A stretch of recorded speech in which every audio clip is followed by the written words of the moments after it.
अगर किसी आदमी से कहा जाए कि वह पूरी तरह आज़ाद है, तो धीरे धीरे वह ढीला पड़ने लगता है, उसकी मेहनत कम होने लगती है। लेकिन उसी आदमी से अगर कहा जाए कि वह फंसा हुआ है, उसके पास कोई रास्ता नहीं है, तो वही आदमी दीवारें तोड़ने की ताकत जुटा लेता है। और अगर उसे कहा जाए कि यह चीज़ तुम्हें कभी नहीं मिलेगी, तो वह उसे पाने के लिए दुनिया से लड़ने को तैयार हो जाता है। यही इंसानी दिमाग की असली सच्चाई है, और यह सच्चाई हर किसी को समझ नहीं आती, क्योंकि इंसान तर्क से नहीं चलता। इंसान रुकावट से चलता है, विरोध से चलता है। उसके अंदर एक आग होती है जो उसे चुनौती मिलने पर और भड़कती है। तुमने कभी महसूस किया है, जब कोई तुम्हें सीधे कहता है कि यह काम करो, तो मन नहीं करता, लेकिन जब वही काम तुमसे छीन लिया जाता है, तो तुम्हारे अंदर उसे करने की जिद पैदा हो जाती है। यही खेल है दिमाग का, और यही खेल है ताकत का। अब सच सुनो, जो लोग ज़िंदगी में बार बार हारते हैं, वो इसलिए नहीं हारते कि उनमें काबिलियत नहीं होती। वो इसलिए हारते हैं क्योंकि वो सीधे तरीके अपनाते हैं, वो मांगते हैं, वो पीछे भागते हैं, वो उम्मीद करते हैं कि सामने वाला उन्हें समझे। लेकिन असली खिलाड़ी ऐसा कभी नहीं करता। असली खिलाड़ी हालात बनाता है। वह ऐसा माहौल तैयार करता है जहां सामने वाला खुद वही करता है जो वह चाहता है, और उसे लगता है कि यह उसका अपना फैसला है। तुम्हें बचपन से सिखाया गया कि सच बोलो, जो चाहिए उसे साफ साफ कहो। लेकिन ज़रा सोचो, क्या तुम्हें वो सब मिला जो तुमने मांगा, या तुम्हें नज़रअंदाज किया गया, तुम्हें हल्के में लिया गया? सच यह है कि दुनिया मांगने वालों की नहीं है। दुनिया उन लोगों की है जो बिना मांगे हासिल करना जानते हैं। यह कोई खेल नहीं है, यह इंसानी दिमाग का ढांचा है। और एक बार अगर तुम इसे समझ गए, तो तुम कभी किसी के हाथ की कठपुतली नहीं बनोगे। अब जो तुम सुनने वाले हो, वह कोई छोटी मोटी चालें नहीं हैं। यह ऐसे तरीके हैं जो इंसान के अहंकार को समझते हैं, उसकी कमज़ोरी को छूते हैं, और उसके फैसलों को बदल देते हैं। लेकिन एक बात याद रखना, अगर तुम खुद पर काबू नहीं रख सकते, अगर तुम्हारे अंदर भावनाएं हावी हो जाती हैं, तो यह तरीके तुम्हारे खिलाफ भी जा सकते हैं, क्योंकि यह दोधारी तलवार है। तो चलो शुरू करते हैं। पहला नियम, चुनाव का भ्रम। हर इंसान के अंदर एक सबसे गहरी इच्छा होती है अपनी मर्जी से फैसला लेने की। जैसे ही उसे लगता है कि उसे मजबूर किया जा रहा है, वह तुरंत विरोध करता है, चाहे सामने वाली बात सही ही क्यों ना हो। इसलिए जो लोग सीधे आदेश देते हैं वो अक्सर हार जाते हैं, और जो लोग विकल्प देते हैं वही जीतते हैं। अब ध्यान से सुनो, क्योंकि अगला नियम तुम्हारे दिमाग को झटका देगा। दूसरा नियम है मना की हुई चीज़ का जादू। इंसान को सबसे ज़्यादा वही चीज़ खींचती है जो उसे नहीं मिलती, जिसे उससे दूर रखा जाता है। तुमने देखा होगा, जहाँ लिखा होता है अंदर जाना मना है, वही जगह सबसे ज़्यादा आकर्षित करती है। ऐसा क्यों होता है? क्योंकि जैसे ही किसी की आज़ादी को रोका जाता है, उसके अंदर उसे वापस पाने की तीव्र इच्छा पैदा होती है। यही इंसानी दिमाग की एक गहरी प्रतिक्रिया है। इसलिए अगर तुम चाहते हो कि कोई तुम्हारी तरफ खींचे, तो खुद को आसानी से मत दो। खुद को इतना सस्ता मत बनाओ कि सामने वाला तुम्हें हल्के में ले, बल्कि एक दूरी बनाओ, एक दीवार बनाओ। जैसे तुम कहो, मुझे नहीं लगता हम दोनों साथ में ठीक रहेंगे, या यह चीज़ शायद तुम्हारे लिए नहीं है। तुम देखना, सामने वाले के अंदर तुरंत एक आवाज़ उठेगी, क्यों नहीं, मैं कर सकता हूँ, मैं पा सकता हूँ। यही पल है जहाँ खेल पलट जाता है। तुम पीछा करने वाले से इनाम बन जाते हो, और सामने वाला तुम्हें पाने के लिए मेहनत करता है। अब तीसरा नियम, रणनीतिक हार। ज़्यादातर लोग बहस जीतना चाहते हैं, लेकिन असली खिलाड़ी कभी कभी जानबूझकर हारता है। जब कोई जिद्दी इंसान तुमसे टकराता है, अगर तुम भी जोर लगाओगे तो वह और सख्त हो जाएगा। यह सीधी बात है, जितना धक्का दोगे उतना सामने वाला विरोध करेगा। इसलिए कभी कभी धक्का देना बंद करो, उल्टा खींचो।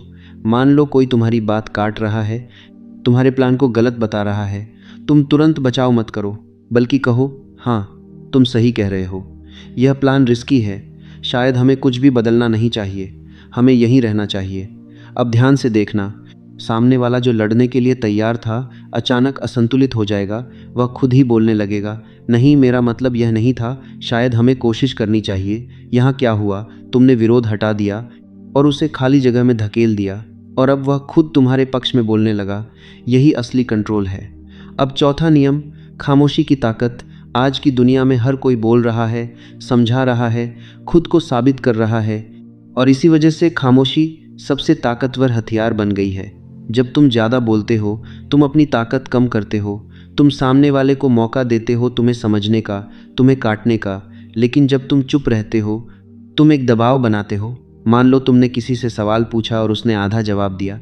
अगर तुम तुरंत कुछ बोल दोगे तो बात खत्म हो जाएगी, लेकिन अगर तुम उसकी आंखों में देखकर चुप रहो, कुछ मत बोलो, तो उसका दिमाग बेचैन हो जाएगा। वह खुद ही और बोलने लगेगा, सच बाहर आने लगेगा, क्योंकि इंसान खामोशी सह नहीं पाता, उसे भरना पड़ता है। और यही तुम्हारा फ़ायदा है। याद रखो, खामोशी खाली नहीं होती, वह भारी होती है। और अगर तुम उसे सही समय पर इस्तेमाल करो तो सामने वाले का संतुलन टूट जाता है। लेकिन अभी कहानी यहीं ख़त्म नहीं होती, क्योंकि अगला नियम तुम्हें सिखाएगा कि कैसे इंसान के अहंकार को ही उसके खिलाफ इस्तेमाल किया जाता है, और यही असली खेल का अगला स्तर है। अब अगला नियम समझो, यह है आईना दिखाने का खेल। हर इंसान अपने आप को हीरो समझता है। उसे लगता है कि वह खास है, अलग है, और वह हमेशा अपने अंदर उसी तस्वीर को मजबूत करना चाहता है। इसलिए अगर तुम किसी को बदलना चाहते हो, उसे मनाना चाहते हो, तो उसे अपने हिसाब से मत बदलो। उसे वही दिखाओ जो वह खुद अपने बारे में मानना चाहता है। उसकी भाषा अपनाओ, उसकी सोच अपनाओ। लेकिन सबसे बड़ा खेल यह है कि तुम उसे उसका आदर्श रूप दिखाओ। जैसे तुम कहो, मुझे पता है तुम उन लोगों में से हो जो वफादारी को सबसे ऊपर रखते हैं, या तुम इतने समझदार हो कि ऐसी गलती नहीं करोगे। अब क्या होगा? उसने खुद को उस स्तर पर देख लिया, और अब वह उसी के अनुसार व्यवहार करेगा, क्योंकि उसका अहंकार उसे मजबूर करेगा कि वह उस छवि को बनाए रखे। तुमने उसे सीधे नहीं बदला, तुमने उसे खुद बदलने पर मजबूर कर दिया। अब अगला नियम, चुनौती का वार। अगर तुम चाहते हो कि कोई मुश्किल काम करे तो उसे आदेश मत दो, उसे चुनौती दो। लेकिन ध्यान रखना, यह सीधी चुनौती नहीं होनी चाहिए, यह हल्की सी शंका की तरह होनी चाहिए। जैसे तुम कहो, यह काम थोड़ा कठिन है, शायद अभी तुम्हारे लिए सही नहीं है, या मुझे लगता है यह तुम्हारी टीम के लिए थोड़ा ज़्यादा जटिल है। अब सामने वाले का अहंकार इसे सहन नहीं करेगा। वह साबित करना चाहेगा कि वह कर सकता है, और वह खुद आगे आएगा बिना तुम्हारे कहे। लेकिन अगर तुम इसे बहुत कठोर बना दोगे तो यह अपमान लगेगा। इसलिए इसे हमेशा चिंता की तरह पेश करो, तब इसका असर सबसे ज़्यादा होता है। अब अगला नियम, पूरी आज़ादी का डर। लोग कहते हैं कि उन्हें आज़ादी चाहिए, लेकिन सच यह है कि पूरी आज़ादी उन्हें डरा देती है। जब तुम किसी से कहते हो, जो मन करे करो, मुझे फ़र्क नहीं पड़ता, तो तुम उसे आज़ाद नहीं कर रहे, तुम उसे असहज कर रहे हो। खासकर रिश्तों में, जो इंसान हर समय पूछता है कहाँ हो, क्या कर रहे हो, वह कमज़ोर होता है। और जो कहता है जाओ जो करना है करो, वही ताकतवर होता है, क्योंकि उसने पकड़ नहीं बनाई। और यही बात सामने वाले को डराती है। उसे लगता है कि तुम पर उसका कंट्रोल नहीं है, और वह खुद तुम्हारे करीब रहना चाहता है। अब अगला नियम, झूठी कमज़ोरी। हर समय मजबूत दिखना ज़रूरी नहीं है, कभी कभी थोड़ा कमज़ोर दिखना सबसे बड़ी ताकत बन जाता है। जब तुम बहुत तेज़, बहुत परफेक्ट दिखते हो, लोग तुमसे डरते हैं, तुम्हारे खिलाफ हो जाते हैं। लेकिन जब तुम थोड़ा अनजान, थोड़ा धीमा, थोड़ा मदद मांगने वाला दिखते हो, तो लोग अपने आप ढीले पड़ जाते हैं। वे तुम्हारी मदद करना चाहते हैं, और इसी प्रक्रिया में वे अपनी असली सोच और जानकारी तुम्हारे सामने खोल देते हैं। और सबसे बड़ा फ़ायदा क्या होता है? वे तुम्हें कम आंकते हैं, और जब कोई तुम्हें कम आंकता है तभी तुम्हारे पास सबसे बड़ा मौका होता है। लेकिन अभी खेल और गहरा होने वाला है, क्योंकि अगला नियम इंसान के डर और हिम्मत दोनों को एक साथ छूता है, और वहीं से असली कंट्रोल शुरू होता है। अब आखिरी हिस्से पर ध्यान दो, क्योंकि यहीं पर असली खेल खुलता है। अगला नियम है नकारात्मक सहमति। आज हर जगह तुम्हें यही सुनने को मिलता है, तुम कर सकते हो, खुद पर विश्वास करो।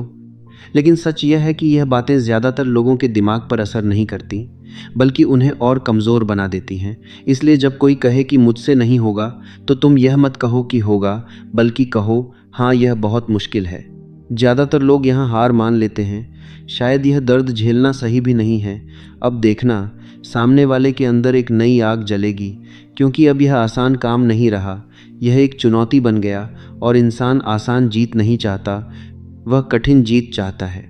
अब अगला नियम, विचार का बीज। सबसे ताकतवर विचार वह होता है जो सामने वाले को अपना लगता है। अगर तुम सीधे कहोगे कि यह करो, तो वह आदेश बन जाएगा। लेकिन अगर तुम सवाल पूछो, संकेत दो और चुप हो जाओ, तो सामने वाला खुद उस नतीजे पर पहुंचेगा। और उसे लगेगा कि यह उसका अपना फैसला है। जैसे तुम कहो, अजीब है कि कुछ लोग खर्च कम करके आगे बढ़ रहे हैं, पता नहीं उन्हें क्या दिख रहा है, और बस यहीं रुक जाओ। कुछ समय बाद वही इंसान खुद आकर कहेगा कि हमें भी खर्च कम करना चाहिए, और तुम सिर्फ मुस्कुराओगे, क्योंकि खेल तुम पहले ही जीत चुके हो। अब अगला नियम, तुलना का असर। इंसान किसी चीज़ को अकेले नहीं समझता, वह हमेशा तुलना करता है। इसलिए अगर तुम्हें कुछ मनवाना है तो पहले उससे बड़ा और कठिन विकल्प सामने रखो, फिर छोटा विकल्प दो। जैसे पहले कहो कि पूरे हफ्ते देर तक रुकना पड़ेगा, वह मना करेगा। फिर कहो ठीक है, कम से कम आज 2 घंटे रुक जाओ। अब उसे यह आसान लगेगा और वह मान जाएगा, क्योंकि उसके दिमाग में तुलना चल रही है। अब अगला नियम, नियंत्रित कमजोरी। अगर तुम हर काम बहुत अच्छे से करते हो तो लोग हर काम तुमसे करवाएंगे और तुम थक जाओगे। इसलिए कभी कभी जानबूझकर किसी काम में कमज़ोर बनना पड़ता है, ताकि लोग तुम पर निर्भर रहना छोड़ दें। यह सुनने में अजीब लगता है, लेकिन यही सच है। हर प्लेट को पकड़ने की कोशिश मत करो, कुछ गिरने दो, तभी लोग समझेंगे कि तुम्हारी भी सीमा है। अब आखिरी और सबसे ताकतवर नियम, दूरी बनाना। इंसान उसी चीज़ की कद्र करता है जिसे वह खो सकता है। अगर तुम हमेशा उपलब्ध रहोगे तो तुम्हारी कीमत खत्म हो जाएगी। इसलिए अगर तुम्हें लगता है कि लोग तुम्हें हल्के में ले रहे हैं तो शिकायत मत करो, बहस मत करो, बस थोड़ा पीछे हट जाओ, जवाब देने में समय लो, अपनी ऊर्जा कम कर दो। अचानक जो खालीपन बनेगा वही सामने वाले को झकझोर देगा। उसे लगेगा कि कुछ बदल गया है और वह खुद तुम्हारी तरफ वापस आएगा। लेकिन ध्यान रखना, यह गुस्से से नहीं करना है, यह शांति से करना है, क्योंकि गुस्सा कमज़ोरी दिखाता है और शांति ताकत। अब एक पल रुक कर सोचो, तुम यह सब सुन रहे हो और सोच रहे हो कि इसे दूसरों पर कैसे इस्तेमाल करना है, लेकिन असली सवाल यह है, तुम्हें दूसरों को कंट्रोल करने की ज़रूरत क्यों पड़ रही है? क्योंकि कहीं ना कहीं तुम खुद असुरक्षित महसूस करते हो। असली ताकत तब आती है जब तुम्हें किसी नतीजे की ज़रूरत नहीं होती, जब तुम्हारी ज़िंदगी इतनी मजबूत होती है कि किसी का ना कहना तुम्हें तोड़ नहीं पाता। तभी ये सारे नियम अपने आप काम करने लगते हैं। इसलिए तुम्हारा असली काम है खुद को इतना मजबूत बनाना कि तुम्हें किसी को कंट्रोल करने की ज़रूरत ही ना पड़े। अब तुम्हारे लिए एक छोटा सा काम है, सारे नियम एक साथ मत अपनाओ, सिर्फ एक चुनो जो तुम्हें सबसे ज़्यादा डराता है और उसे एक बार इस्तेमाल करो। फिर देखो कैसे हालात बदलते हैं, कैसे कमरे की ऊर्जा बदलती है और कैसे तुम धीरे धीरे खेल को समझने लगते हो। क्योंकि दुनिया एक खेल है, ज़्यादातर लोग इसमें बिना सोचे चल रहे हैं, लेकिन अब तुम्हारे पास मौका है इस खेल को समझकर उसे अपने हिसाब से खेलने का।